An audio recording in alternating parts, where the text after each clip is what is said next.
আল্লাহ শিরিকের গুনাহও ক্ষমা করে, কিন্তু একটা গুনাহ তওবা করলে ক্ষমা হয় না। আমরা অনেকেই বলি যে শিরিকের গুনাহ আল্লাহ ক্ষমা করে না, এটা ভুল কথা। আল্লাহ শিরিকের গুনাহও ক্ষমা করে। তওবার মতো তওবা করতে পারলে আল্লাহ শিরিকের গুনাহ ক্ষমা করে দেয়। যারা বিধর্মী তারা তো শিরিক করছে, এখন তওবা করে সে ইসলাম গ্রহণ করেছে, আল্লাহ তাকে ওই বিধর্মী সব জীবনের গুনাহগুলো ক্ষমা করে দিয়ে যখন কালেমা পড়ে মুসলমান হয়েছে তখন তাকে নিষ্পাপ মাসুম বানায় দিয়েছে। শিরিকের গুনাহ তার মানে ক্ষমা হয় তওবা করতে পারলে, কিন্তু একটা গুনাহ তওবা করলে ক্ষমা হয় না। একটা গুনাহ আল্লাহর কাছে তওবা করতে করতে যদি আপনি মারাও যান, আপনার যদি জীবন শেষ হয়ে যায়, চোখের পানি বের করতে যদি আপনার চোখের পানি শেষ হয়ে যায়, তারপরেও আল্লাহ ক্ষমা করে না। বলতে পারেন সেই গুনাহটা কি? বান্দার হক।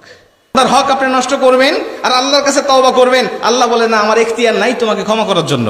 তুমি বান্দার কাছে ক্ষমা অপরাধ করেছো, বান্দার হক নষ্ট করেছো, বান্দার কাছেই ক্ষমা চাইতে হবে। বান্দার কাছে যদি ক্ষমা না চাও, আমি আল্লাহর কাছে ক্ষমা চাইবে, ফার্স্ট কাতারের মুসল্লি হবে, কিয়ামত পর্যন্ত হায়াত পাবে, মক্কায় গিয়ে হজ করবে, আমার কাছে তওবা করবে, আমি আল্লাহ ক্ষমা করব না তোমাকে যতক্ষণ না পর্যন্ত এই বান্দা তোমাকে ক্ষমা না করে।